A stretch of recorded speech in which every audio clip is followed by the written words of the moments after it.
നമുക്ക് നിധിയുടെ സുധീഷിന്റെ നാളത്തെ നല്ലൊരു കഥ കേട്ടാലോ? അതിനു മുമ്പായിട്ടൊരു കാര്യം പറഞ്ഞോട്ടെ. 2-3 ദിവസമായിട്ട് വീഡിയോസും കാര്യങ്ങളൊന്നും ചാനലിനകത്ത് അപ്ലോഡ് ചെയ്യാൻ പറ്റിയിട്ടുണ്ടായിരുന്നില്ലേ. അപ്പോൾ എന്താണെങ്കിലും ഇനി മുതൽ പറ്റുന്ന പോലെയൊക്കെ വീഡിയോസൊക്കെ ചാനലിനകത്ത് അപ്ലോഡ് ചെയ്യാം കേട്ടോ. അങ്ങനെ നാളത്തെ കഥയെ നമ്മൾ കാണുന്നേ ഭാസ്കരൻ പറഞ്ഞു കേട്ട് നിധിക്ക് എന്ത് ചെയ്യണമെന്നറിയില്ല. കാരണം പുത്തനച്ചി പുരപ്പുറം തൂക്കും എന്നൊക്കെ ഭാസ്കരൻ പറഞ്ഞു. നിധി രാവിലെ മുറ്റമടിക്കാൻ ചൂലും കൊണ്ട് ഇറങ്ങിയ സമയത്താണ് ഇതൊക്കെ പറയണേ. ഇതെന്താ പോലും ഇങ്ങനെയൊക്കെ പറയണേ? ആ സമയത്ത് നികേഷ് പറഞ്ഞു, അതെ ചേച്ചി ഒന്നും മൈൻഡ് ആക്കേണ്ട കാര്യമില്ല. അല്ല എന്താ പറഞ്ഞതിന് അർത്ഥം എന്ന് ചോദിക്കണം. അത് പിന്നെ ആദ്യമായിട്ട് വീട്ടിലേക്ക് ഒരു മരുമോള് വന്ന് കയറി കഴിയുമ്പം അവളെ വീടെല്ലാം തുടച്ച് വൃത്തിയാക്കി നല്ല നീറ്റാക്കി ഇടും. കുറച്ച് ദിവസം കഴിയുമ്പോൾ അങ്ങനെയൊന്നും ചെയ്യില്ല എന്നാ പറഞ്ഞേ. ഓ അപ്പം അതാണല്ലേ കാര്യം. ഭാസ്കരൻ പറഞ്ഞു, ഞാൻ പറഞ്ഞു ശരിയല്ലേ മോളെ, എല്ലാത്തരത്തും സംഭവിക്കുന്ന കാര്യങ്ങൾ ഞാൻ അങ്ങോട്ട് തുറന്നു പറഞ്ഞെന്നുള്ളൂ. അപ്പോഴേക്കും സുഭാഷും അവരൊക്കെ അങ്ങോട്ട് ഇറങ്ങി വന്നു. ഈ സമയത്ത് ഭാസ്കരൻ എന്ത് ചെയ്തു, വീട് കത്തിച്ച് വലിച്ചിട്ട് ആ വീടിക്കുറ്റി നിലത്തേക്ക് ഇടുക. നിധി നോക്കിക്കഴിഞ്ഞപ്പോൾ അവിടെ മൊത്തം വീടിക്കുറ്റി. കഴിഞ്ഞ ദിവസം ഇതോളം മിറ്റം അടിക്കുന്ന സമയത്ത് നിധി അതെല്ലാം വാരിക്കുട്ടി വെച്ചിട്ടുണ്ടായിരുന്നു. പെട്ടെന്ന് നിധി അങ്ങോട്ട് ചെന്നിട്ട് പറഞ്ഞു, അച്ഛൻ ഈ ചെയ്യുന്നത് ശരിയാണോ? അച്ഛനില്ലാത്ത അസുഖങ്ങളൊക്കെ ഉണ്ടാവുമെന്ന് പറയാം. എന്താ അസുഖങ്ങൾ? അല്ല ഇങ്ങനെ വീടി വലിച്ചു കഴിച്ചിട്ടുണ്ടെങ്കിൽ ശ്വാസം മുട്ടൽ തുടങ്ങി എന്തൊക്കെ അസുഖങ്ങൾ ഉണ്ടാവുമെന്നറിയോ? ഈ വീടി വലിച്ചിട്ടുണ്ടെങ്കിൽ അങ്ങനെയുള്ള പല പ്രശ്നങ്ങളും ഉണ്ടാവും. അത് കേട്ടൻ ഭാസ്കരൻ പറഞ്ഞു, എനിക്കോ എൻ്റെ ബോഡി നല്ല സ്ട്രോങ്ങാ, എനിക്ക് ഓരോ അസുഖം ഉണ്ടാകാൻ പോകുന്നില്ല. അത് കേട്ടപ്പോൾ നികേഷ് പറഞ്ഞു, എൻ്റെ ചേച്ചി അല്ലാതെ അച്ഛനോട് ഇങ്ങനെയൊക്കെ പറയുള്ളൂ. അപ്പോഴേക്കും നിധി പറഞ്ഞു, അച്ഛൻ അത് ശരിയല്ല. ഇപ്പം തന്നെ കണ്ടില്ലേ ഞാനിവിടെ അടിച്ചു വാരി ഇട്ടെടുത്ത് വീണ്ടും അച്ഛനിങ്ങനെ വീടുകുറ്റി ഇടുന്നേ. അത് വീടുകുറ്റി ഇടുന്നോണ്ടുള്ള പ്രശ്നമല്ല. ഇത് മൂലം അച്ഛന് മാത്രമല്ല അസുഖങ്ങൾ ഉണ്ടാകുന്നത്. അച്ഛനെ ചുറ്റിപ്പറ്റി നിൽക്കുന്ന എല്ലാവർക്കും അസുഖങ്ങളുണ്ടാവും. അച്ഛനിത് വലിച്ചിട്ടുണ്ടെങ്കിലും അതിൻ്റെ പുക ശ്വസിക്കുന്ന ഇവിടെ ബാക്കിയുള്ളവരാ. അച്ഛൻ വീടിനുള്ളിൽ കയറി വലിച്ച സമയത്തൊക്കെ ഇവിടെയുള്ള എല്ലാവരും ആ ശ്വാസം എടുക്കുന്നുണ്ട്. അങ്ങനെ വരണ സമയത്ത് അച്ഛന് മാത്രമല്ല ഇത് ബാധിക്കുന്നത്, എല്ലാവരെയും ബാധിക്കുമെന്ന് പറഞ്ഞു. അത് കേട്ടതും ഭാസ്കരൻ പറഞ്ഞു, പിന്നെ എന്ന് വെച്ച് ഞാൻ വീട് വലിച്ച് നോർത്തോണ്ട് ബാക്കി എല്ലാവർക്കും അല്ലേ കിട്ടാൻ പോകുന്നത്. നീ ഒന്ന് പോവെങ്കൊച്ചേ, ഞാനിതൊക്കെ എത്ര കണ്ടിരിക്കുന്നു. സുഭാഷ് വന്നിട്ട് നല്ലൊരു കാര്യമല്ലേ അച്ഛാ നിധി പറഞ്ഞേ. അപ്പം അതിനെ അംഗീകരിക്കുമല്ലേ വേണ്ടേ? പിന്നെ നല്ലൊരു കാര്യം പറഞ്ഞു. അതെ എന്നെ ഉപദേശിക്കാനൊന്നും ആരും വരണ്ട. ഞാൻ ആദ്യമായിട്ടൊന്നും അല്ല വീട് വലിക്കാൻ തുടങ്ങിയത്. ചായ കുടിച്ചിട്ട് വീട് വലിക്കും, ചായ കുടിക്കുന്നതിന് മുമ്പ് വലിക്കും, പിന്നെ ആഹാരം കഴിച്ചിട്ടും കഴിക്കുന്നതിന് മുമ്പ് എല്ലാം സ്ഥിരം വലിക്കും. വർഷങ്ങളായിട്ട് ചെയ്തുകൊണ്ടിരിക്കുന്ന കാര്യമാണ്. പിന്നെയാണോ ഈ ഇനിയുള്ള ദിവസങ്ങളിൽ ഇനിയിപ്പോൾ എനിക്ക് എന്ത് സംഭവിച്ചാലും എനിക്ക് പ്രശ്നമില്ല. എനിക്ക് വീട് കളിച്ചുകൊണ്ടൊന്നും ഒന്നും സംഭവിക്കാൻ പോകുന്നില്ല. അതും പറഞ്ഞുകൊണ്ട് തൻ്റെ സൈക്കിളും എടുത്തങ്ങോട്ട് പോകാൻ തുടങ്ങിയപ്പോൾ നല്ല ദേഷ്യം വന്നു നികേഷിന്. നികേഷ് നിധിയോട് പറഞ്ഞു, ചേച്ചി അല്ലാതെ ഇതൊക്കെ പറഞ്ഞു കൊടുക്കുള്ളൂ, ഇങ്ങേരുടെ ഇതൊന്നും പറഞ്ഞു കൊടുത്തിട്ട് കാര്യമില്ല. പിന്നീട് സുഭാഷിനോട് പറഞ്ഞു, ഞാൻ എപ്പോഴേ പറഞ്ഞാൽ വീട്ടിൽ നിന്ന് ഇറക്കി വിടാനായിട്ട്, പറഞ്ഞാൽ കേൾക്കില്ല. ആ സമയം നിധി പറഞ്ഞു, അങ്ങനെയൊന്നും പറയില്ല നികേഷേ, നിൻ്റെ അച്ഛനല്ലേ, അങ്ങനെയൊന്നും പറയില്ലെന്ന് പറഞ്ഞു. അത് കേട്ടോണ്ട് വന്നിട്ട് ഹരീഷ് പറഞ്ഞു, എത്ര പറഞ്ഞാലും തലയിലേക്ക് കയറില്ലെന്ന് വെച്ചിട്ടുണ്ടെങ്കിൽ ഞങ്ങളൊക്കെ പറഞ്ഞു മടുത്ത പറഞ്ഞ അവസാനം നിർത്തിയതാന്ന് പറഞ്ഞു. നിധി പറഞ്ഞു, ഇനിയിപ്പോൾ അതിനെക്കുറിച്ച് ഓർത്ത് നിങ്ങളാരും ടെൻഷൻ അടിക്കണ്ട. എനിക്ക് പറയാൻ തോന്നിയപ്പോൾ ഞാൻ അങ്ങോട്ട് പറഞ്ഞു. അത് ചിലപ്പം അച്ഛന് തെറ്റായിട്ട് തോന്നിക്കാണുമായിരിക്കും. അച്ഛനെ കുറ്റം പറഞ്ഞിട്ട് കാര്യമില്ല. ഇത്രയും കാലം അച്ഛൻ ചെയ്തുകൊണ്ട് വന്നിരുന്നൊരു കാര്യമില്ലേ. പെട്ടെന്ന് ഒരാളെ നിർത്താൻ പറഞ്ഞാൽ നിർത്താനുള്ള ബുദ്ധിമുട്ട് കാണും. നികേഷ് പറഞ്ഞു, എത്ര വലിയ ബുദ്ധിമുട്ടാണെങ്കിലും അച്ഛൻ ഇങ്ങനെയൊന്നും പറഞ്ഞ് ശരിയായില്ല. സുധീഷിനും ദേഷ്യമായിരുന്നു. ആ സമയം നിധി പറഞ്ഞു, അതൊക്കെ പോട്ടെ, ഇനി ഒരു കാര്യം ചെയ്യാം, ഞാൻ ചായ പോയി വെക്കാമെന്ന് പറയണം. നികേഷോട് ചായയോ എടുത്തിയോ? വേണ്ട ചായ വെക്കണ്ട. നേരത്തെ ഒരു ചായ കുടിച്ചതിൻ്റെ വിഷവും മാറിയിട്ടില്ല. നിധി ചായ കൊണ്ട കൊടുത്ത് അത് ഫ്ലോപ്പായിരുന്നു, വേണ്ടാന്ന് പറഞ്ഞു. അപ്പോഴേക്കും സുധീഷ് പറഞ്ഞു, അതെ എനിക്കും വേണ്ട ചായ കുടിക്കാൻ തോന്നില്ല, നീ കാപ്പി കുടിച്ചാൽ മതി എന്ന് പറഞ്ഞു. നിധി പറഞ്ഞു, അത് പറഞ്ഞിട്ട് കാര്യമില്ല, ഞാൻ വെച്ചോണ്ട് തരം ചായ കുടിക്കണം. ഹരീഷ് പറഞ്ഞു, അയ്യോ എനിക്കും ചായ വേണമെന്നില്ല എന്ന് പറയണം. പക്ഷെ നിധി സമ്മതിച്ചില്ല. നിധി പറഞ്ഞു, ഞാൻ ചായ വെച്ചോണ്ട് വരും, നിങ്ങളെല്ലാവരും ചായ കുടിച്ചേ മതിയാവുള്ളൂ എന്ന് പറഞ്ഞു. ഇന്ന് എന്താണെങ്കിലും എൻ്റെ ചായ നല്ല ചായ ആയിരിക്കും, നിങ്ങളൊക്കെ കണ്ടോ എന്നും പറഞ്ഞുകൊണ്ട് നേരെ അടുക്കളയിലേക്ക് പോയി. പിന്നീട് നിധി അടുക്കള ചെന്ന് ചായയൊക്കെ വെക്കാൻ തുടങ്ങുന്ന സമയത്ത് സുഭാഷ് ഒന്ന് നിധിക്ക് കാര്യങ്ങളൊക്കെ പറഞ്ഞു കൊടുക്കണം. അതെ എത്ര ഗ്ലാസ് പാലെടുക്കണം, എത്ര ഗ്ലാസ് ചായപ്പൊടി ഇടണം, എത്ര ചായപ്പൊടി ഇടണം എന്നൊക്കെ പറഞ്ഞു കൊടുത്തു. അങ്ങനെ കൃത്യമായിട്ട് കാര്യങ്ങളൊക്കെ പറഞ്ഞു കൊടുക്കണം. പാൽ നന്നായിട്ട് തിളച്ചതിന് ശേഷം പൊടിയിടാൻ പറ്റുള്ളൂ, അതിനകത്ത് എത്ര വെള്ളം ചേർക്കണം എന്നൊക്കെ എല്ലാം നിധി കേട്ടു. നിധിക്ക് കാര്യങ്ങളൊക്കെ മനസ്സിലായി. അതുപോലെ തന്നെ നിധി ചെയ്തു. ഒടുവിൽ ചായയൊക്കെ എടുത്തുകൊണ്ടെന്ന് നിധി സുധീഷിനൊക്കെ കൊടുക്കാൻ തുടങ്ങുമ്പോൾ സുധീഷ് വേണ്ടാന്നൊക്കെ പറഞ്ഞു. പക്ഷെ ഒടിയിൽ വാങ്ങിച്ചു. അതുപോലെ തന്നെ നികേഷും ഇത്തിരി കുടിച്ച് നോക്കി കഴിഞ്ഞപ്പോൾ നല്ല രുചിയുണ്ടായിരുന്നു. സുഭാഷ് പറഞ്ഞു കൊടുത്തല്ലേ. പക്ഷെ ഹരീഷിന് വേണ്ടാന്നും പറഞ്ഞുകൊണ്ട് ഹരീഷ് നിന്നു. നിധി നിർബന്ധിച്ചിട്ടും കുടിക്കാൻ തയ്യാറായില്ല. ഒടുവിൽ നിധി എന്ത് ചെയ്തു, ഹരീഷ് സമ്മാനിച്ച ആ കപ്പ് എടുത്തുകൊണ്ടെന്ന് അതിനകത്തേക്ക് നിധിക്കുള്ള ചായ എടുത്തു. ഈ സമയം നികേഷ് ചോദിച്ചു, അല്ല ഇത് ഹരീഷേട്ടൻ കൊണ്ടെത്തുന്ന കപ്പല്ലേ എന്ന് ചോദിച്ചു. അതെ അതിനകത്ത് ഞാൻ ചായ കുടിച്ചാൽ എന്താ പ്രശ്നം? നിന്റെ ഹരീഷേട്ടന് ഞാൻ കൊണ്ട ചായ കൊടുത്താൽ ഭയങ്കര ബുദ്ധിമുട്ടാണ് കുടിക്കാൻ. പക്ഷേ എങ്കിലേ എന്താണെങ്കിലും നിന്റെ ഹരീഷേട്ടൻ മേടിച്ചെന്ന കപ്പിനകത്ത് ഞാൻ ചായ കുടിക്കുമെന്ന് പറഞ്ഞു. അത് കേട്ടപ്പോൾ ഹരീഷ് പിന്നെ ഒന്നും മിണ്ടാതെ നിധി എടുത്തുകൊണ്ട് വെച്ച ചായ കുടിക്കുകയാണ്. എല്ലാവർക്കും സന്തോഷമായി. നല്ല സൂപ്പർ ചായ ആയിരുന്നു.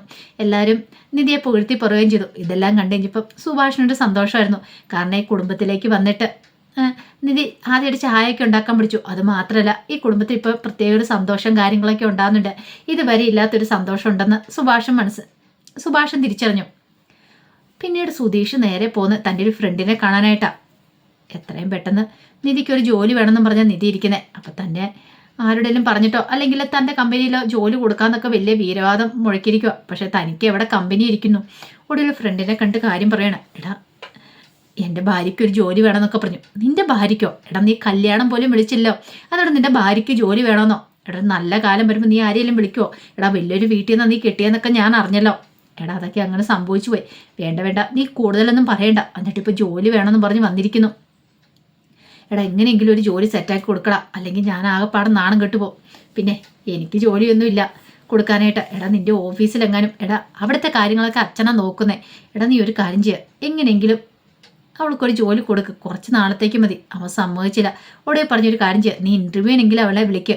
അവളെ വിളിച്ച് നീ ചുമ്മാ ഒരു ഇൻ്റർവ്യൂ ചെയ്യുന്ന പറ്റിയിൽ അങ്ങോട്ട് പറഞ്ഞു വിട്ടാൽ മതി. ജോലി കൊടുത്തെല്ലാം കുഴപ്പമില്ല. നിന്റെ അവിടെ ആ കമ്പനി ജോലി കിട്ടിയില്ലെന്ന് അവളോട് പറഞ്ഞാൽ മതിയല്ലോ.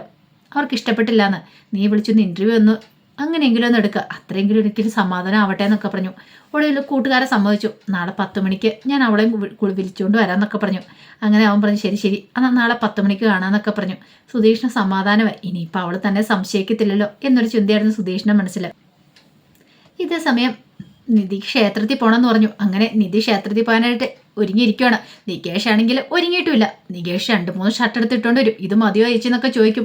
പക്ഷെ നികേഷിനൊന്നും തൃപ്തിയാകുന്നില്ല. ഒടുവിൽ നിധി പറഞ്ഞു, എടാ ക്ഷേത്രത്തിൽ പോകാനില്ല, നീ ഏതെങ്കിലും ഒരെണ്ണം ഇട്ടുകൊണ്ട് പോവാ. പക്ഷെ നികേഷിന് ഇതൊന്നും കംഫർട്ട് ആകുന്നില്ല.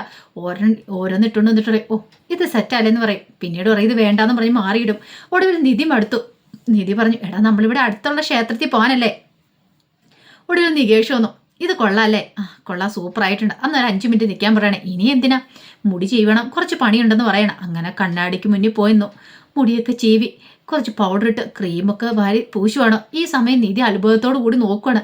നിധി വെച്ചു, എടാ ഇവിടെ അടുത്തുള്ള ക്ഷേത്രത്തിൽ പോകുന്നതിന് നീ എത്ര ഒരുങ്ങുന്നത് എന്തിനാ? അതെ ഞാൻ ഏടത്തിയമ്മയുടെ കൂടെയല്ലേ വരുന്നേ. അപ്പം ഇത്തിരി വെയിറ്റും കാര്യങ്ങളൊക്കെ നമുക്ക് വേണ്ടേ? നല്ല സെറ്റപ്പായിട്ട് വേണ്ടേ വരാമെന്ന് ചോദിച്ചു. ഇത് കേട്ടപ്പോൾ നിധി അവിടെ നിന്ന് പൊട്ടിച്ചിരിക്കുകയാണ്. എടാ നിന്നെ കാണാനായിട്ട് അവിടെ ആരുമില്ല, നമ്മുടെ ക്ഷേത്രത്തിൽ പ്രാർത്ഥിക്കാൻ പോകുന്നതല്ലേ. പറഞ്ഞിട്ടൊന്നും ഒരു കാര്യമൊന്നുമില്ല. അതെ ഏടത്തിയമ്മയുടെ കൂടെ വരുമ്പോൾ നല്ല സെറ്റായിട്ട് വരണമെന്നൊക്കെ എനിക്കറിയാം. നമ്മളെ ഒട്ടും നമ്മുടെ വില കുറച്ച് കളയാൻ പാടില്ല എന്നൊക്കെ പറഞ്ഞു. എന്നാൽ ശരി നമുക്ക് ഇറങ്ങിയാലെന്ന് ചോദിക്കാം. അങ്ങനെ നിധിയും നികേഷും കൂടെ ക്ഷേത്രത്തിലേക്ക് പോവാം. അതേ സമയത്ത് സുധീഷ് ഒരു ടെക്സ്റ്റൈൽ ഷോപ്പിലേക്ക് വന്നു. ചിലപ്പോൾ ഒരു പെൺകുട്ടി ഉണ്ടായിരുന്നു. അവളോട് പറഞ്ഞു, അതെ പെൺകുട്ടികൾക്കുള്ള നൈറ്റ് വേണമെന്ന് പറയണം. നൈറ്റിയാ? അതെ. അല്ല അളവ് എത്രയാന്നൊക്കെ ചോദിച്ചു. അളവ് സുധീഷിന് അറിയില്ലല്ലോ. സുധീഷ് പറഞ്ഞു, അത് പിന്നെ അളവ് 2-3 എടുത്ത് ഇട്ട് കാണിച്ചു തരാമോ, ഞാനൊന്ന് നോക്കട്ടെ എന്ന് പറയണം. അങ്ങനെ 2-3 എടുത്ത് കാണിച്ചിട്ട് കൊടുത്തു. ഇതിലേത് മതിയോ നോക്കാൻ പറയണം. ഇങ്ങനെ ഒന്ന് ആലോചിച്ച് സുധീഷ്. അപ്പോൾ ആ പെൺകുട്ടീനെ ഒന്ന് നോക്കി. ഇവളുടെ അത്ര ഹൈറ്റും വെയിറ്റും ഒക്കെ നിധിക്കേ വരുള്ളൂ. നിധിക്ക് ഇത്രയൊക്കെ വരത്തോളം തോന്നേ. പിന്നീട് അവളോട് പറഞ്ഞു അങ്ങോട്ടും തിരിഞ്ഞേക്കുക ഇങ്ങോട്ടും തിരിഞ്ഞേക്കാനൊക്കെ പറഞ്ഞു.